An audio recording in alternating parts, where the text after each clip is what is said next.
If this goes on, don't panic. Bringing hope to the world through speculative fiction.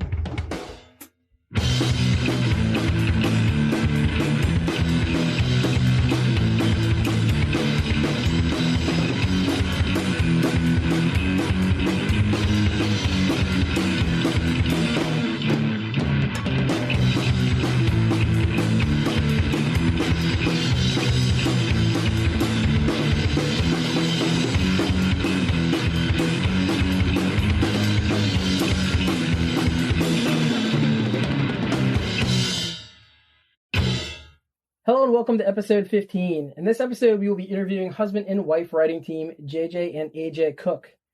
So, Diane, what's going on? Hey, Alan, it's a busy month for me. It's April. I'm doing Camp NaNoWriMo. I've got a version of that Game of Tomes event I was talking about back in November happening for Camp Nano. And I'm running that off my Twitch channel in conjunction with a bunch of other Twitch streamers. And we're having a great time, and I'm knocking out the editing word counts. So I'm pretty excited about that. And we've got Flights of Foundry coming up here right away next week.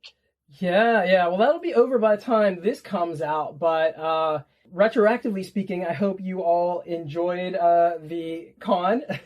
I'm not sure when our bonus episode is going to be coming out, but we'll have a bonus episode coming out either right before this one or right after this one from that conference. And speaking of conferences, you have helped start a conference, and that is coming up in June.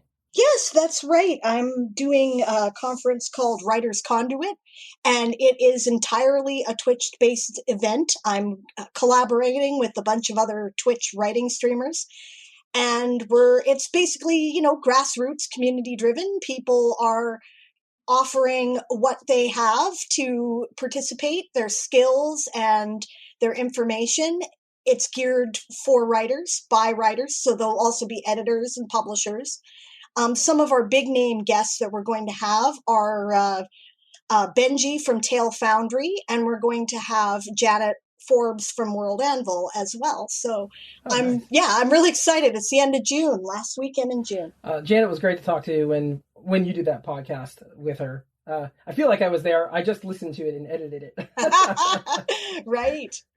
No, she's wonderful. Like, she's just such a nice person. And I'm really enjoying working with Benji as well. He is really enthusiastic. He's a fairly large Twitch and YouTube streamer, and I'm really kind of pleased at how much he just wants to participate and do what he can to build the whole thing. It's just it's going to be so much fun. Nice. And you'll be doing some panels probably as well. I will. It hasn't finalized the schedule yet because, well, you know how it is, right? When you're the organizer of an event, you go, okay, where do we need to fill in stuff? That's what I'll do. And then you usually end up running yourself ragged anyway. So I'm waiting until the schedule's more finalized before I will say exactly what I'm doing. But yes, I will be on various panels too. You bet. Right. No, I understand completely. My family, we're about to have our very first ever family D&D game. So. Oh, good for you. Yeah. So I have an older daughter who's an adult, and then I have younger sons who are not adults, not even close. And then my wife has never played D&D before, but I was old school D&D. Now I haven't played in like 15 years or something because it's like riding a bike. Life. You never forget. Yeah. And so my daughter and her boyfriend are going to be like running the game basically and help me get back into it and help my wife and kids. But to relate this back to what you were saying, like I was waiting for everybody to make their characters so I could just figure out where we were weak, and that's what my character was going to be. Yeah. So I totally understand what you're saying. Well, I hope you have a great time, and you'll have to tell me all about it on the next episode. Oh, I will. I'm expecting it will be. We shall see. Awesome. So we should probably get to our guests. We should. I'm looking forward to talking to them. Yeah, likewise. So when we come back, we will have Jennifer and Anthony Cook with us.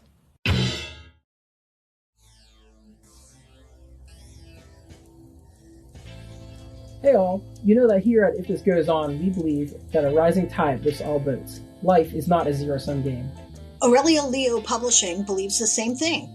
If you haven't heard of them, they're a publisher that focuses on disabled, queer, trans, Black, Indigenous, and other storytellers of color. They intend to pursue their mission further with their new podcast, Aurelia. Twice a month, Aurelia will feature reviews, interviews, and short fiction produced by or about disabled, queer, trans, Black, Indigenous, and other storytellers of color, hosted by our friend Zelda Knight. They are kicking off with interviews of N.J. Ember in a series of short stories by Edmund Schussel and Miko Rahala, published in the Infinite Metropolis collection. If you want to hear more about disabled, queer, trans, Black, Indigenous, and other storytellers of color, check them out at aureliapodcast.com, Apple Podcasts, or anywhere you listen to your favorite podcasts. Okay, so today we have Jennifer and Anthony Cook. Jennifer Cook's background is in marketing across a spectrum of industries, including technology, finance, and arts. She brings insight and depth to her characters, spanning an array of disciplines, ages, countries, and cultures. And that's definitely something that I can relate to because my job is very similar to that. I just pick up and go to another thing, and there I am doing something completely different. And then we have Anthony Cook, MD. His current role as Chief of Pediatric Urology at the Alberta Children's Hospital has allowed him the opportunity to author and contribute to numerous published studies, honing his writing skills while his experience as a surgeon, as well as the relationships he has developed with his young patients and their guardians, contributes credibility and realism to the narratives. All right, so welcome. Thank you. Thanks so much for having us. Thanks very much. Yeah, you're welcome. You're welcome. I just wanted to say I'm very excited to have Canadian writers on the show, right? Being Canadian myself, I don't think that our publishing industry and our writers get as much attention. We often get overshadowed by the United States just because it's so big and there's so many people who are involved. So I'm really going to enjoy the opportunity. That's great. Yeah, thank you. I have to agree with that. So we're very excited about the opportunity. So thank you so much for including us. Yeah, I gotta say, I can't think of another. We've had Graham Barber on, but he's not really like a novel author. He has written some stuff for Dungeons and Dragons. He hasn't. And I can't think of another Canadian that we've had on. So I was wondering, what's your origin story as writers? Like, why did you decide to start writing novels or writing at all? And, what was that journey like? Because this is your first novel, right? Yeah, it's our debut novel. As far as how it all started, I'd always had sort of fingers in writing or an interest in writing. My background's in commerce, so I sort of gave that up before I ever kind of went that direction. And commerce then marketing. But as far as the two of us and how we sort of got involved in this together, it was, we used to, before kids, we used to sit and chat. We'd have like evenings to ourselves and we'd share a bottle of wine and we would talk about whatever, right? And then one night, I said to him, I said, you know what? I have this idea that won't kind of leave me. What do you think of it? And to be honest, if he would have said, that's the stupidest idea I've ever heard, we would have never done this, right? But I said, what would it be like if someone was able to tap into your sleep hours? Like, what if those sleep hours could be exploited? And he looked at me and he's like, no, that's great. That's a great idea. It's a brilliant idea. So that sort of started our conversations and, it just kept popping up regardless. It's like it wouldn't leave us alone. And we would, those are great thoughts. So you just capture a few of those. And then it became sentences, and then sentences kind of went to paragraphs. And all of a sudden now you've got one novel down. And, it was very kind of organic the way it sort of happened. But I'd always sort of wanted to write, and I just sort of dragged him along with me. I think Jennifer's being modest. It was February 10th, 2012. We were laying in bed. And I'm a science plausible aficionado. She is categorically the opposite. You mentioned D&D. I loved D&D when I was a kid. I can send you the original D&D awesome. Player's Handbook if you like. We have a copy of that. I have that. Excellent. And so I grew up very science fiction, Star Trek, Star Wars, everything. And did not. She said, this is probably a stupid idea because she does not science fiction whatsoever. And I leapt out of bed and said, that's an incredible idea. That's amazing. And from there, as she said, it just grew. It does sound cheesy saying organically, and the book writes itself. It is quite odd because I never believed that until it's happening to us. We sit down, we talk, as Jen mentioned, these sentences just come out of nowhere, kind of instinctually, and the story develops itself with an overarching plot line that's going to span the 3 books, and then all these subplots have developed. Just last week, we're on our 2nd book. We're about halfway, 2/3 through, and this entire new subplot developed out of nowhere, and it's been an absolutely incredible experience. And I love our origin story. How Jennifer writes so beautifully well and so incredibly well that it floors me. And when I see and read what she puts pen to paper, I'm just amazed. See, now that brings up something that I wanted to ask about. I don't know, I'm also a writer. I often work with my husband collaboratively on projects. We kind of have this idea of, I write the books, he creates the game material, but the truth is we both do both. And I find that a really interesting process where you end up with this sort of stew of stuff that you would not otherwise end up with on your own. I'd like to know more about your process. How do you guys work together that way? Does one of you write while the other one outlines? Like, how do you work that? It's so true. And it's funny, like we get asked this question all the time. Well, how do you do it together? And, I think we've tried our best to answer that in the past, but it comes up every time. So we're kind of trying to dissect it a bit more and look at it. And honestly, I think we've had to work more closely together, more efficiently for the 2nd book. The first novel, we took 7 years. It went over 7 years. We just sort of pick at it whenever we found time. Whereas now that it's out there and you're working with the publicist and it's like, look, you're going to have to produce something in like 12 to 18 months. So, 1/7 of the time. So we're trying to find a way to work more efficiently together. And what's interesting about it though is and this is going to sound bizarre and it's hard to even kind of, talk about from our side. But when we're writing, it's almost like we write with sort of the opposite end of where your natural personality rests. Like I'm very much an introvert. I am, shy, that type of thing. Anthony's the opposite. He's gregarious. He loves to be the center of attention, that type of thing. But when we're writing, it's almost like you write vicariously, or I do, through these characters, and they've got action going on, and there's drama, and there's a lot of emotion to it.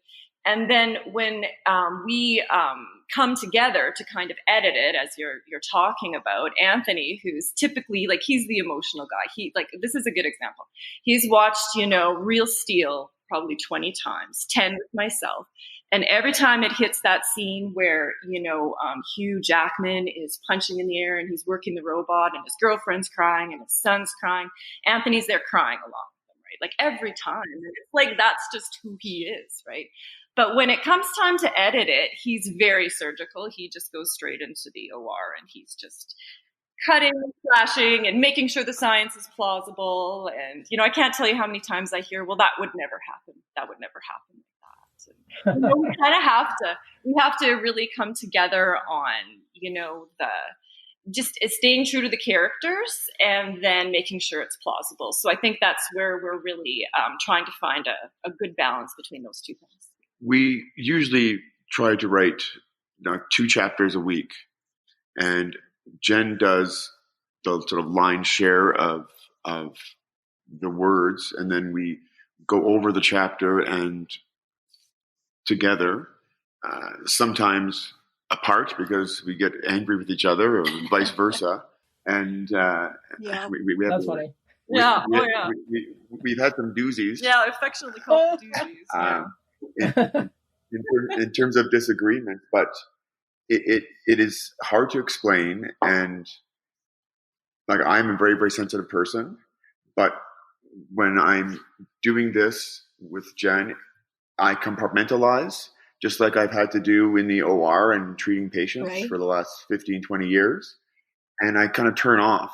And so I'm not that sensitive. And I've said a few things that are a bit harsh in Jen's mind, but it's for a purpose. It's for an endpoint. So then afterwards, like she's like, you cry at a Cottonelle commercial when the kittens are with the toilet paper, and then yet I'm this robot when it comes to doing some of the book things. And it's been incredible how A, she tolerates me, and B, how we just work incredibly well together. Like just this past week, 3 days ago, we had an entire new plot line developed, which is going to be absolutely incredible for the second book, and it's going to translate into the third. And that just came out of nowhere. Like, and it's hard to explain unless you experience that. And I'll try though, because she writes something, I write something, but then together we write something entirely different, which is even better. And we also check our egos. She writes. We had a character that died, and she said, "Okay, I'm going to write this." And I said, "Well, we should have the character die like this." And she said, "Well, you know what? I'm going to write this. If you don't like it and yours is better, then we'll use that." And I'm like, great, because the end point is we want the best possible product. We want the best possible narrative. And if she's better than me, awesome. If I'm better than her, great. It doesn't matter. And that's worked so well. We've, as Jen mentioned, the past 8 years, we did the first book, and now it's been 8 months doing the second one, and we'll be done by July. But in those 8 years, we built 2 houses together. We had a daughter, life goes on with work at the hospital. And so, but also I think we become much more efficient writers. And again, I remember seeing a J.K. Rowling biography or documentary, and she mentioned that the characters just wrote themselves. And after the first book was blueprinted, we know the characters, we know what's going on, and then it just flows from there. So it's gotten much easier to write because we know what the characters are going to do. Like we know them. We know Cooper. We know Malcolm. We know the new characters in this second of the trilogy, and so they just come to life so easily and so incredibly well. Do you ever have the experience where you're writing the character and you think you got it figured out and you know where your plot's going, and then all of a sudden the character does something you were totally not expecting, and you're like, now what the hell am I going to do with that? Oh my gosh, I'm glad to hear that it's not just that's out. Honestly, you'll sit down to write and you'll be like 99% sure you know what you're going to say or how it's going to go, and then all of a sudden, for whatever reason, it just takes its own left turn, and that's happened to me a lot. So it's kind of nice to hear someone else is experiencing the same thing. You think it's frustrating, it's always better, at the same time, it's I find, exciting. Like, when that happens. You trust the character. I generally find they know what they're doing. You don't follow their story, right? Yeah. No, and it becomes much more natural as well. It just, these characters do what they're going to do, and they do it, and I can't wait to see what happens next. Yeah, even though we are creating this, we're not. So a couple places I want to go. First of all, you mentioned writing the chapters. Thank you for keeping short chapters, because I just, having little kids, like I never get a long span to read, and I'm always like, oh, I read like 3 chapters. I always feel so much better about that. So thanks for that. Yeah. I want to talk about the science a little bit, because Anthony, you're saying you like to keep it, plausible. Like, how do you decide when the science is like too out there or too science fiction? Because obviously, like, this stuff can't really happen or hasn't really happened that we know of, right? So, like, how do you decide when too far is too far? Well, I kind of look back to, like, say, the X Prize with the tricorder. Remember they had an X Prize if someone could build a functional tricorder.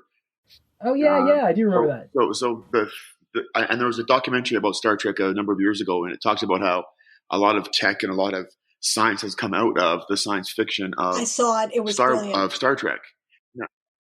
Yeah, and now of course warp speed and all that stuff, and that is what it is. But there are theoretical physics and theoretical science that is plausible. It is speculative. It is a possibility, and so we try to keep things sort of 90% science plausible. Like in the new book, we have a nuclear fusion propulsion engine, which is theoretically possible, and it can reach sort of 0.2, 0.3 the speed of light. And so that's how our characters are going to go to not to give any spoilers, to go to a different planet, which is about 4 light years away. And so the first book, there wasn't too much science in it. This one is, they're in space, they're flying to a new planet. There's going to be incredible things happen that are either real or theoretically possible.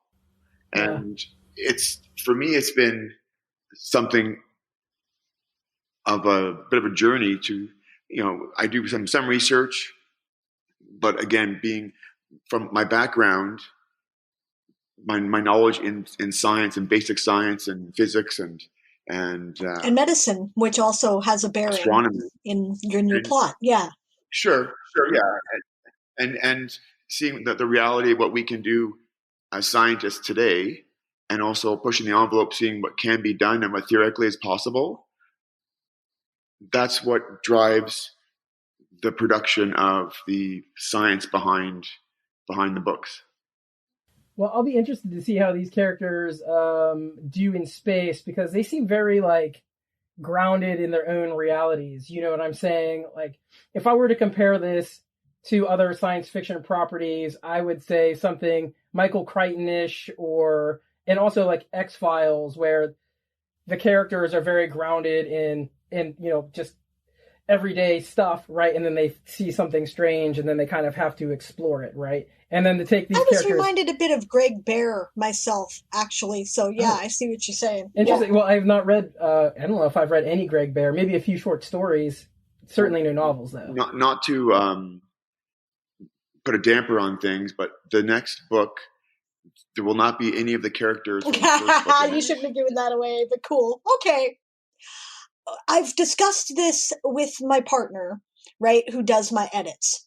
And basically, literary fiction is about the character, right, the who, right, and genre fiction is generally about the what, but speculative fiction is about the what if, right? You start with the idea, and then the characters grow out of that. So it doesn't, and actually that brings it back to my Greg Bear comparison, because Greg Bear will do that, right?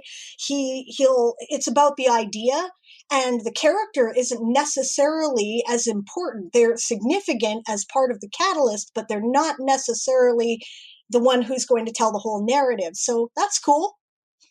I love that. But you summed it up perfectly. And these characters in the first book, they're all flawed. They're all pretty selfish, all out for themselves. That's what unfortunately has happened to humanity over the last 5-6 years, or even beyond.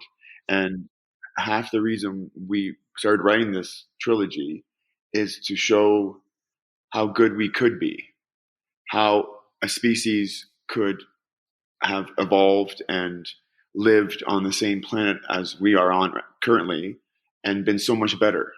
But greed and ego and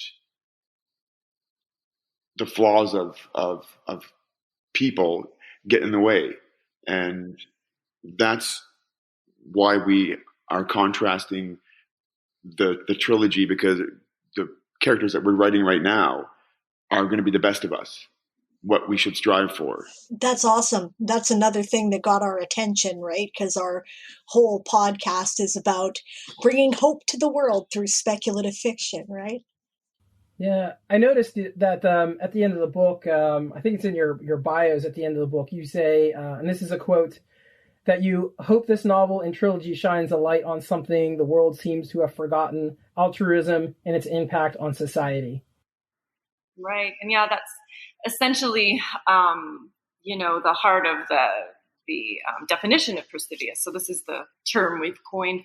Some of this has to do with sort of language.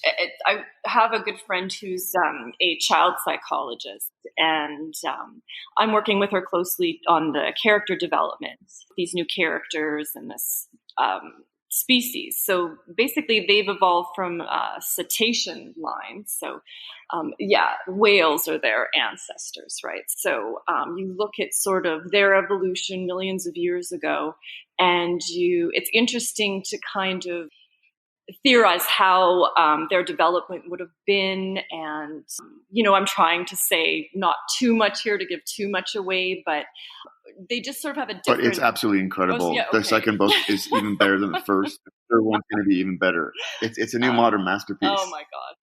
Yeah. He is so enthusiastic about it. It's awesome.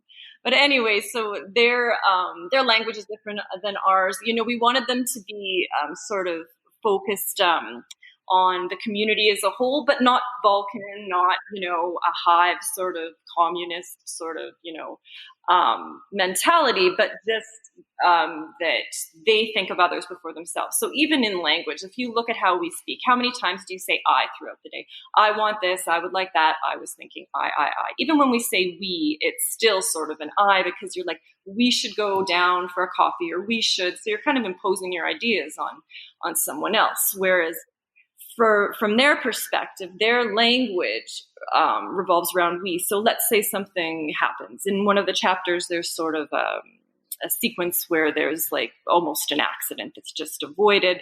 And so it's like the, dialogue is, are we okay? So that's like, hey, I'm fine, but how are you? Because I'm not really fine, so we're both good, right? So it's just sort of a whole different way of communicating, a way of, interacting.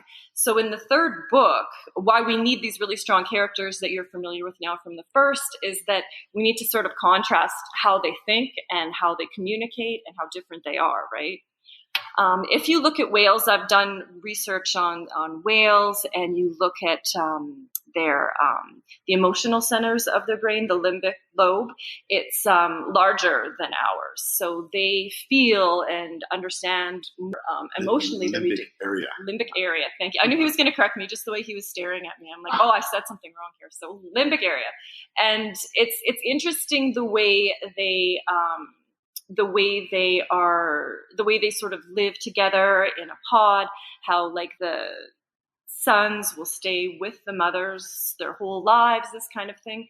So it's just very different. If there's a whale that's experiencing trauma, let's say they get beached, whole pods will kind of stay with them. And it's just very interesting to kind of see, if they had stayed on land, if they would have evolved on land instead of being in the ocean, what would that story have looked like? They came on land. Yes. And then they went back in the ocean. Yes. Through the evolution, through the fossil record. And, versus our primate lineage versus cetacean lineage. And that came about halfway through the first book. We just thought that and thought, wow, how great would that be to have a whole entire different species evolve from, probably the second smartest mammal on Earth. And that's where it flowed and took shape all by itself after one single idea. And that's happened so many times where we've started with something and then it just grew into something entirely different. We here, of course, very much appreciate the positivity, and this is very interesting to hear you talk about the different use of language. And I'm curious, do you feel that art can really impact the world effectively? I mean, I know that sounds like a cynical question. I mean, I definitely have opinions on that, and to me, the answer is not like a flat no. You know what I mean? But I'm curious to see what you think. Yeah, I definitely think it can. And I mean, across probably all mediums, right? And I think we, as a result of the pandemic, I think people have had more time than ever before to sort of explore, whether it's reading, for example, more people are reading, books than ever before, right? So it's great if you're writing a novel, but even as far as, exploring their own creativity, I think, people have found time to do that. And people are looking for a message of hope right now, I think. They want life to be different. Maybe we can all do a little better, right? Maybe we can all, help each other in terms of not just getting through this pandemic, but maybe living differently in a better way after this is over. We should all be better to each other. And that's what's heartbreaking for me. In my line of work, I see such terrible, terrible things that some are accidents and some are not accidental, with child abuse and trauma. And this is a message that we should and we could be better. And we're not sitting here on our soapbox preaching or anything. This book, these books, this trilogy, this series was born out of love for each other. Sure it is. And the nice thing about our situation is that, we're doing this truly for the love of each other and to make something, create something. And don't get me wrong, if Ron Howard, Imaginist, calls us and says, hey, we'll make this a movie, great, awesome. But we do this for ourselves as much for our family and friends. I love it. I agree with everything you've said there. Fantastic. Being new writers, I'm curious if you have any other authors or books that you feel like need a boost that you would like to mention here. And I probably should have put you on the spot about that. I probably should have. Oh, you know what? Honestly, that's a tough.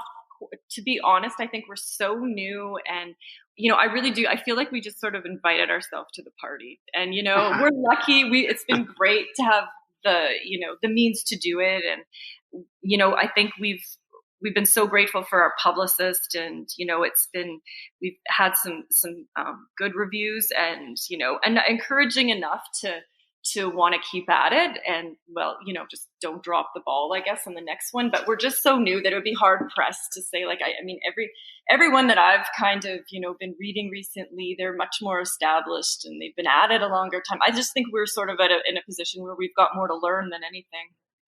I have a number of adult kids. My oldest is 28. He has a good friend named Mark Ford, and he's become a really good friend of mine as well. I'm 20 years older than my oldest son. And so now it's not much of parenting as more of support and guidance and friendship. Yeah. As you transition from being a parent to being a friend. And he just finished a book of poetry. So, and he was so excited. He lives about a 45-minute drive from our house, and he came and he was so excited and he gave me the first copy. Well, I did not expect a poetry suggestion, but so everyone go check out Mark Ford. Somebody who is independently publishing himself. And this book thus far has been independently published. And again, we don't need this to make rent, but I lament and I feel so much empathy for individuals who say are working a retail job, but they have an incredible idea and they have this amazing book, but they just don't have the means to get it out there because of the system, how no one's going to look at that book or that literature or that piece of art unless you kind of have an in. That seems to be the case. And so that's why I bring up Mark Ford, because he's just starting out and he's doing incredible work. Popularity does not mean, it's not an indicator of quality, I don't think either. Go ahead, Diane. This brings up a whole line of discussion that I wanted to get into, right? Because I agree with you, right? I have the highest respect for traditional publishing. I have been both traditionally and independently published. I realized that, 90%, 99%, maybe even, of publishers and editors out there working in the traditional industry are looking to do it because they love literature and they want to support ideas. But I also know that, especially when it comes to larger publishing groups, it really ultimately isn't about whether or not it's good writing or a good idea. It's about making a product people will buy because they have to keep afloat. Now, independent publishing has a little bit more freedom that way, but also is limited by the fact that it's very hard to get noticed in the sea of information that is out there. And I would say that, I think we were discussing this a bit before we started recording, but the Canadian publishing industry in particular can be really hard because we're so often overshadowed by the United States just because it's so much bigger than we are, right? Well, at least in English Canadian publishing. French Canadian publishing has built kind of its own industry because they're surrounded on all sides by Anglophones. They kind of had to, but in the English market, we tend to get lost in the sea, right? So do you find that? And and how do you find strategies to overcome that, do you think? No, that's a very good point, and I think you're bang on with that from our perspective. So it's interesting because in terms of there's no question that exists, for sure it does, but I think in terms of strategies to get around it, what has been, the most valuable was having a publicist with links to the U.S. market. So Smith Publicity, we work closely with them, really made a difference as far as, their brand sort of fronting, your book being released. And that is extremely beneficial, in my opinion. That's something worth investing in, because I think it's so difficult. A lot of what authors have to do, and please share your thoughts on this, but this is what I've been told and have learned, is that you need to develop your author persona, and you really need to be visible, whether it's through social media. A lot of it's social media. You really have to build your own brand. There's no more like taking out a full page ad in the paper and selling your book that way. It's sort of like you have to build this following, or you have to build this, like I said, your own brand. So the time that's invested in social media for us right now is probably more than writing, which is sad. I mean, I'm lucky. I have a background in marketing. I can do this kind of like second nature almost, but still the time that goes into this is staggering. And something that's interesting, I've learned this through, even when you're promoting, let's say you're going to promote one of your, posts through Instagram. You can select the market that you want to, choose for it.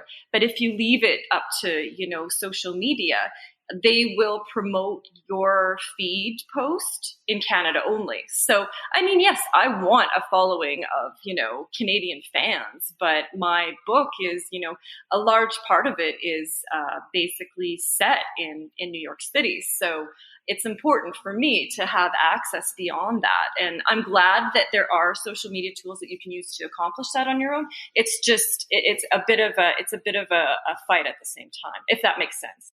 Makes perfect sense to me. I understand exactly what you're talking about. I find the same thing. I spend more time doing social media marketing than I do writing. And I'm not sure that that's not something that, that's even expected in traditional publishing now. So that's good advice. And I may ask you about your publicist more when we're done, because obviously they're doing good work for you. Yeah, for sure. Happy to share that. It was tough even knowing where to start. Like, okay, we're going to, go ahead and we're going to do this independently, but we wanted to have a strong product, and we wanted to work with a team basically to put it all together. But there's just so much out there that's so confusing, let's say, or, we just didn't have the background. We don't know anyone who's, done this. So But this is the difference between Jennifer and I. She calls it a product because she's a product of her education and her experience. I call it a piece of art, love, an incredible modern masterpiece. Yeah. So to me, it's not a product. To me, it's something that we've nurtured and grown like one of our children. That's true. It could be both. Sure, yeah, and that's also where my deficiencies, which there are many of them, believe me, she makes up for, and her deficiencies I make up for. And she is a wizard at marketing, and I am ignorant to that. I didn't go into business. I went into the medical field. It's, at least up in Canada, we have socialized medicine, and so it's not a business. Right. There is absolutely zero business component to what I'm doing, and so like people up in Canada here say that the worst businessman is a doctor. I've heard that. Mm-hmm. Because physicians, by and by, are not good business people because we're never taught that. Whereas in the States and other parts of the world, there's public and private systems, and within the private system, that's a business model. And so I was so ignorant to all the different marketing tools that Jen has access to, and it's quite incredible, actually. And so she turns on her marketing focus, which again is great because it also helps with the launch of the book. Like, our publicist and Jen work together so incredibly well, and her name's Sarah, and she says, "Well, Anthony, you be quiet, and then let Jennifer and I talk." She's very nice. I know her as well. because I mean, you might have recognized this by now, but I do like to talk, and I'm quite extroverted and out there, and so I just love the fact that Jen and her could liaise and correspond and do things that I have no idea, and Awesome. I'm in awe of that. Well, and I think the one thing that we're missing, though, and I would be interested to hear your thoughts on this as well, is there's no events. We can't have events where you can meet with people. True story. That's very disappointing to me, because I think that really helps you, keep going, and it gives you that like charge, right? So. And it was unfortunate. Like, this book is about a insomnia pandemic, but the idea came literally 8-9 years ago, and then we released this. Like, we're not pandering to this unfortunate disaster that's happened globally, but I don't want people to think that we are, because you can see on YouTube we have a trailer for the book, and that came out 6-8 months before the pandemic started back in November of 2019. And so that's been something that I've had trouble with, because we're not here to profit off of disaster and profit off illness and profit off of what's happened in the last 16 months. Honestly, I don't think you should worry about that. I mean, the science fiction especially speaks to things that are going on in the time that we're in, and puts it in a different place and setting so that you can look at it a bit more objectively, but it addresses that kind of thing, like our anxieties, right? And it's, okay, so you didn't intend to, ride this whole pandemic thing, but people are somewhat anxious about the pandemic. They do want to have hopeful stories that maybe put things in a different light, and that's cool. There's nothing wrong with that. And I'll say that I listen to a lot of interviews with authors and that sort of thing, partially as research for this, but also just because this is what I like to do. And you're not the only authors in that position. I've heard interviews with various other authors like, well, I wrote this like 2 years ago, and in fact, I just did an interview a couple weeks ago with S.B. Divya, and in her book as well, there's rounds of pandemic in her world, right? And she wrote it 4 years ago. Yeah, that's. I really appreciate what you both just said, because that does give me some solace, and thank you very much. no, it's good. And I think it's interesting though, because I think when you're looking to science, there's so much truth in science, and not that we are, we can predict anything like this. We don't have a crystal ball, but it's just interesting. Like with you're speaking of completely different authors, and all of a sudden there's a theme coming up before any of this takes place. So, there always are probably signs, right? So it's interesting. Pandemics are something that science fiction authors have spent a lot of time on, because I'm sure, as Anthony would have told anyone a couple of years ago, something like this was only a matter of time, right? If you follow the science, you know for a fact we've had pandemics before. The more globalized we are, the more it is likely to spread over bigger distances quickly. It was going to happen, right? We were lucky it didn't happen before this. So right. I'm just surprised that it hasn't happened earlier. I remember with the original, the SARS back in 2003, it was mainly in Toronto and Vancouver, and that happened so fast, but it burned out so quickly. And since then, there hasn't been anything of real significance like this since the Spanish flu 100 years ago. And the ability of us to basically be anywhere in the world within 24 hours has changed everything. And this unfortunate virus, it's been very, very efficient at doing what it's doing. And it's unfortunate. And now we are inundated up here in Canada with these variants, the B117 UK variant and the P1 Brazilian variant. They're becoming the dominant strains. And we're into our third wave. Like when this first happened, the pandemic, everybody here in Canada, we were doing great. The U.S. not so much. And don't get me started, please. But now Canadians were advised don't go to the States. But now it's flipped. The CDC just this week said to even vaccinated U.S. citizens, don't go to Canada, because we're now getting behind. Mm-hmm. You guys are vaccinating incredibly efficiently, incredibly well. 150 million of mm-hmm. Americans have been vaccinated up until a few days ago. That's almost half your population. We have about 2 or 3% of our population vaccinated. Like our rollout has been much more difficult, yep. and it's been very delayed, and governmental issues and whatnot. The one thing I admire about the U.S. is that when a problem is recognized and treated effectively, the machine ramps up, and you guys take care of business when it's realized that business has to be taken care of. And so I've been impressed with that, and it's disheartening because I very much respect the CDC, and they say don't go to Canada now because we're falling behind, and we are. We're falling behind, and unfortunately, like Toronto is filling up with ICU patients, and Alberta now is ramping up with a whole bunch of new COVID cases that are way more virulent. Like it's not the 80-year-old old man with a number of heart conditions and that's dying. It's people who are in their 40s and 50s because of the new variant, and so it's been very troubling over the last few months.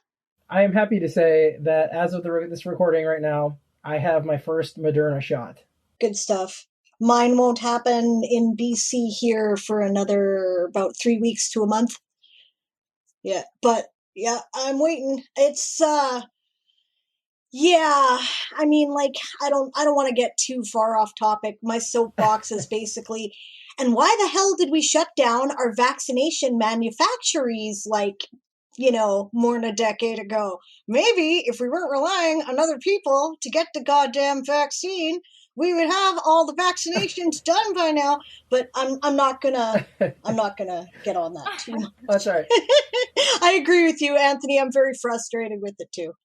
And I am 100% on board with you. I could start swearing a blue streak right now, but I will try to refrain. There's a whole bunch of vaccines in storage right now here in Canada, and get the goddamn thing done. I was vaccinated twice. I was one of the first because of your line of work, of course. My line of work. But a friend of mine who's an OR nurse just yesterday told me she's 28. She has a friend in Cincinnati who is 26. She's a stay-at-home mom, and she got vaccinated. Whereas here, somebody who's 26 and not in healthcare is not going to be vaccinated for weeks or months.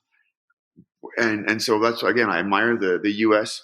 for the bravado when a problem is actually recognized and treated effectively. You guys get it done, and we're stuck with red tape and bullshit. So anyway, I will finish off just like you said, Diane, and we will get off our soapboxes. Believe me, I can tell you from firsthand experience, it has not been all roses here. And my state actually had this 3-step plan, and they finally decided to go past the first step where people who are not healthcare workers can get vaccinated. I actually have relatives in Ohio, and I live very close to Ohio, and Ohio was like open to everybody. They were like, if you want to get vaccinated, just come.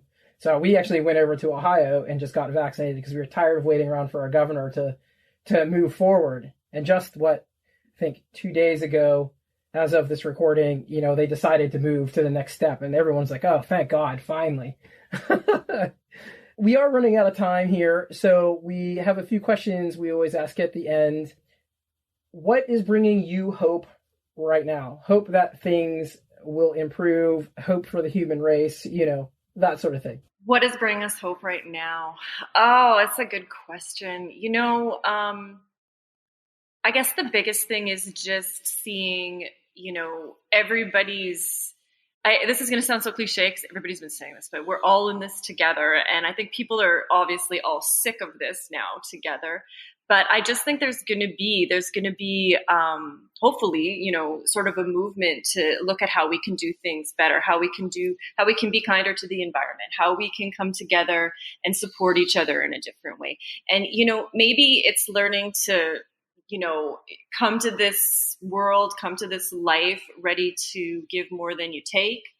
And yeah, it all kind of stems back to, what I guess we're trying to really achieve with the novel too. Anyway, what are your thoughts? What do you think? The recent social changes that are going on that have drawn to light the horrible inequalities in this world is just a start, but that has given me some hope that humanity may not burn itself out and kill ourselves and get over this teenage technological adolescence and get to a new level of civilization where we don't just rape the world and take everything because of the almighty dollar. That's all people care about is this goddamn piece of paper. And the more money I have, the better I am. And if I have more money and you don't, screw you. Like, I'm not, I'm pretty liberal, and I'm not a communist or a socialist by any stretch of the imagination, but I do think society could do much better to each other. And I do like the fact that things are starting to change. And I see that in little things in my work. People say thank you. People are doing things for others. Maybe now more than before because of the pandemic, people are realizing that it can change instantaneously. Like, paraphrasing John Lennon, life happens when you're busy making plans. And he was shot a week later. I like that. And so I've seen people come in and say, oh, well, I was doing fine. And then, oh, now I have cancer. It's like, oh, but I just retired, or I just did this. It's like, well, this happens. A really very good friend of mine who's a surgeon, he's 46 years old. He just diagnosed with pancreatic cancer. Oh, man. Nicest guy. Yeah, yuck. Great individual. And these things happen. And so I love to see the fact that people are recognizing that take care of each other. And hopefully this will continue and improve and just keep getting better. But I do worry about the vitriol and the anonymous anger that's on social media. You get this barrier set up because you are behind a screen. No one would talk to each other like this if we're face to face, or even on the phone. And it's just like, what the hell's wrong with these people? Like, you wouldn't cross road to spit in someone's face, but yet people do that online, and they do horrible things and cyberbullying and all that. That's, I think, being recognized. And I love that in our school system across Canada, there's Pink Shirt Day because a child was bullied in Halifax because he wore a pink shirt. So now people wear pink shirts to raise awareness about bullying in schools. And I really wish this program had existed when we were in school, eh? Yes. Yes, I think that's a very good thing. That brings me hope too. I can't agree enough on all of that stuff, all those points. So tell us, where can we find you on the web? Yeah, you can find us. We have our own website at percivious.com. Look for us. Our Instagram is at Percivious, our Facebook as well, Percivious. And yeah, I guess those are the main places. Those are probably the best ones to reach us. Or if you're ever in Calgary, you can come say hi. Come say hi. Come see us. And I just want to say Percivious is spelled Percivious. Yeah, that's correct. All right, so any idea when the next book's coming out? Yeah, we're planning that release for January 2022. So we'll have some pre-sale going on before that, though. So yeah, and that means we've got to be done by July. It's crazy how long it takes to go through the process. And then the third one probably a year and a half after that, and then probably the fourth and fifth. Oh no! Oh, we have not agreed to.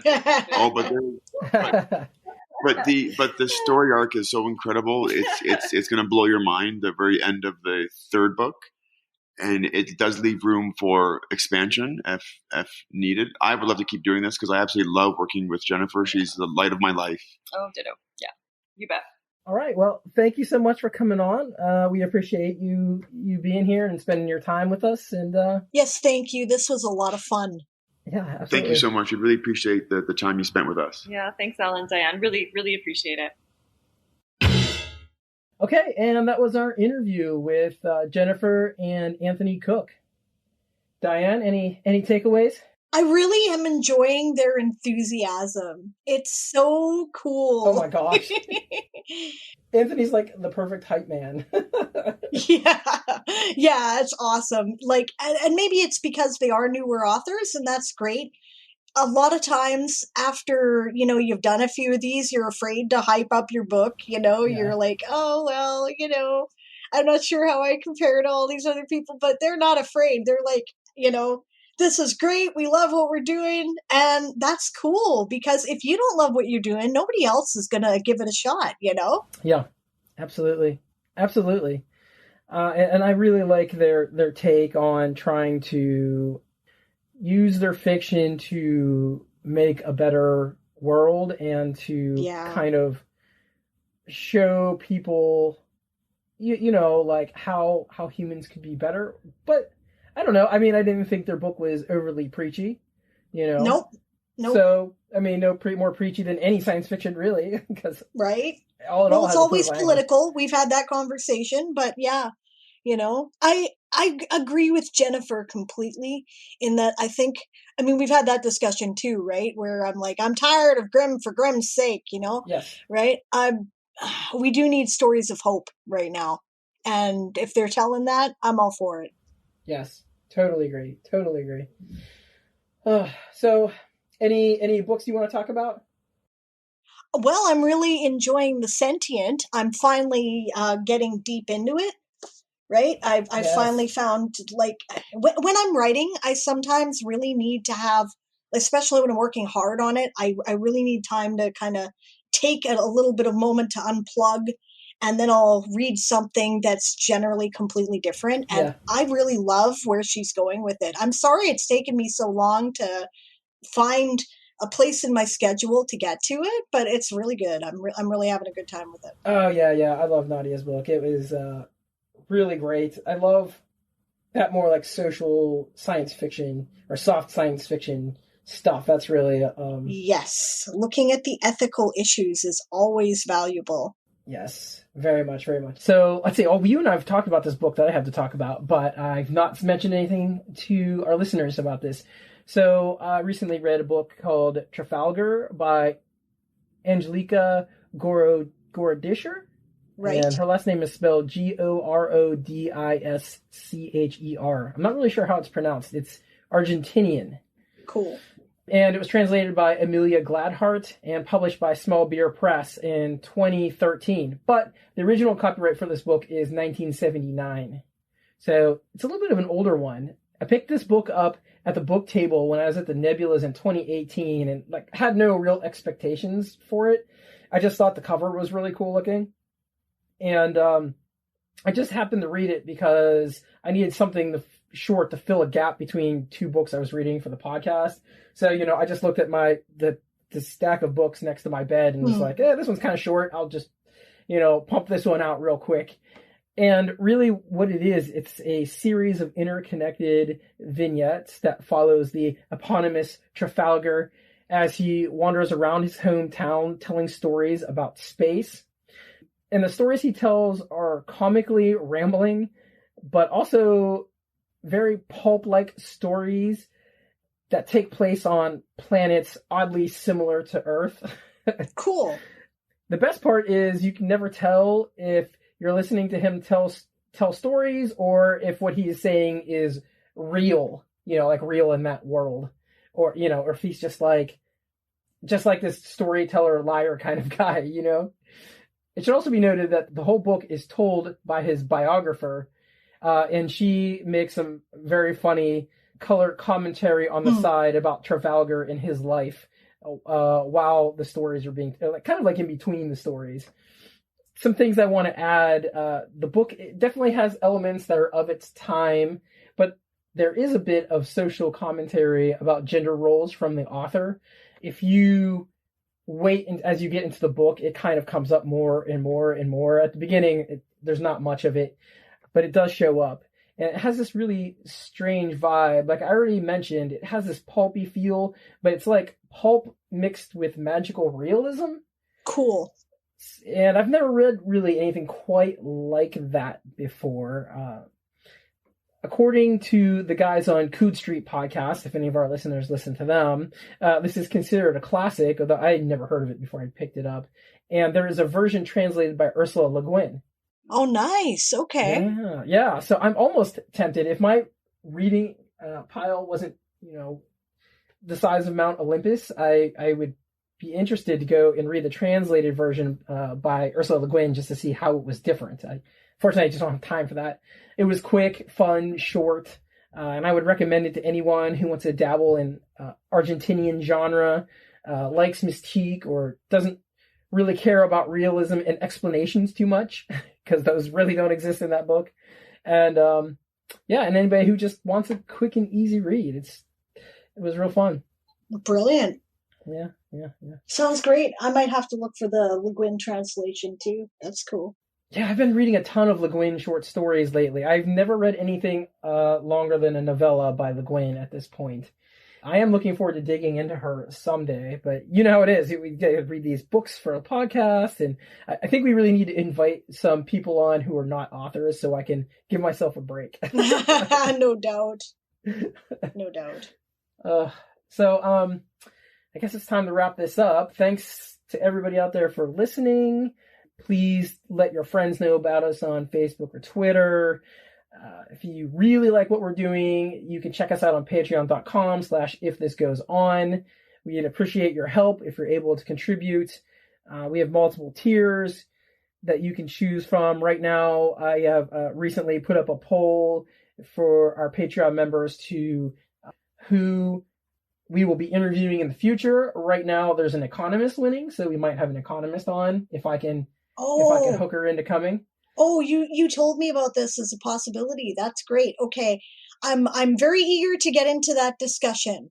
I am really interested in some of the new economic theories out there. I would really like to hear that perspective. That's great. All right. So everyone should join our Patreon and then vote for her so that we can have that conversation. I think that would be awesome. Brilliant. Also, I've been doing 5-minute book reviews here and there. I think I'm up to 3 on there right now. They're not all science fiction. I think there is a spy novel on there as well. Well, I know there's a spy novel on there as well. And I do have plans to do a few Ursula Le Guin short stories coming up. And so that's something else that you can benefit from. And we've got a whole bunch of old material, extra bonus podcasts from past projects that we've done on there. And you can get discounts at Kat's writing school and all kinds of other stuff. So you should go on there and check that out. Oh, so, hey, I should correct the record, by the way, right? We said at the beginning of the podcast, I'm not sure we've had any other Canadian authors. We did. We had Katja von Loon, right? And we had them near the beginning of our quarantine episodes. So, oh yeah. But yes, I think that these are only the third and fourth Canadian writers we've had on the show. So Wow. I hope to get more. I'm hoping that when, things are more back to a new normal anyway, that I'll be able to make some more connections and, get people on the show from the Canadian community, go back to the When Words Collide conference in Calgary, for example, and, get some people there. Because, really, there's a lot of good stuff going on here in Canada. We tend to be a pretty innovative science fiction group. Our stuff is, it's different because it comes from a different cultural perspective. And I think it's worth reading, Yeah, sure. Absolutely. And I'm just going to put this out there as a teaser, but we've got some things going on behind the scenes. We can't talk about yet because we don't know if it's going to go through or what's going to happen with it, but we are planning some other cool things behind the scenes. So we are. All right, we'll leave it at that. Thank you, everybody, for listening. We appreciate your time, and see you next time. Bye.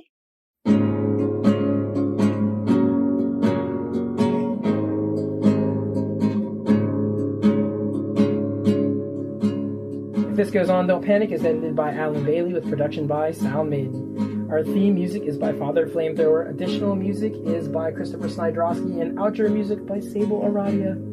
Intro by Dave Robinson. Special thanks to our guests, JJ and AJ Cook. Thanks for supporting us, and we'll see you again soon.